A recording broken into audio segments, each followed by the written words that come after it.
Welcome to the Keep It Simple training series on medical billing. In this video, we're going to talk about what is medical billing and coding.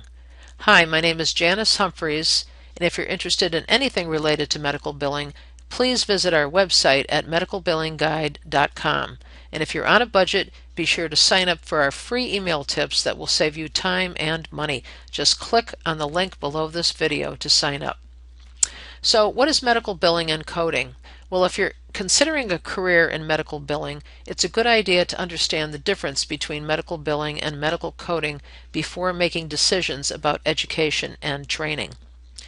We're going to look at the big picture and focus on the forest and save the trees for later.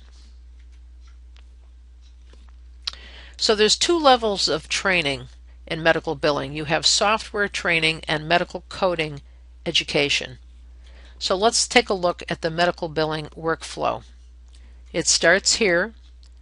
You collect the information from the practice, and then you enter the charges and process the claims. Next, you post the co-payments and insurance payments, send the patient statements, run reports to do your insurance and patient follow-up, and then run the reports for the practice. And here is where you're going to use medical billing software in order to do this medical billing process. And here is where the medical coding takes place in this step. There's lots of different medical billing software you can use. This is just a short list. In our medical billing service, we use Medisoft, TotalMD, and AdvancedMD.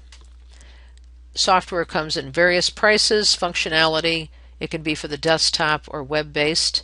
Some systems are specialty specific, like Therapist Helper for mental health, or WebPT for physical therapy, ChiroTouch for chiropractors.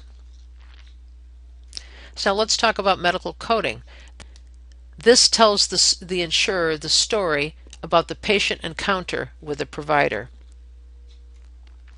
In medical coding, you provide the date of service, the CPT codes, which describe the product or service provided, modifiers give more detail about the CPT code, and the diagnosis codes indicate the patient problem.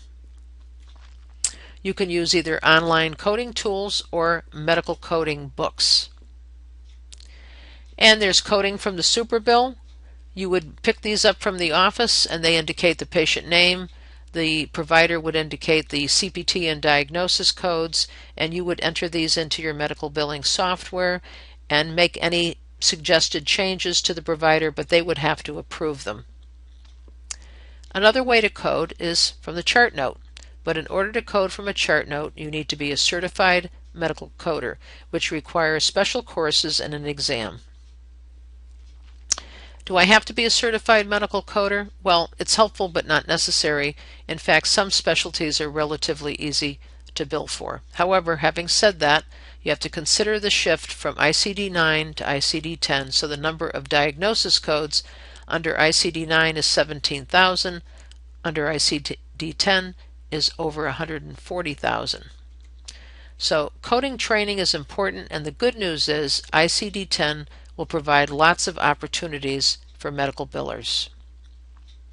So remember, when learning something new, ask yourself this question: how do you eat an elephant? One bite at a time. So be on the lookout and tune in for more how-to videos about medical billing, low-cost software, coding tips, finding jobs, or starting a home business on a budget. And remember to sign up for special email tips that will save you time and money. Just click on the link below this video to sign up. And be sure to stay tuned for more of our Keep It Simple series on medical billing.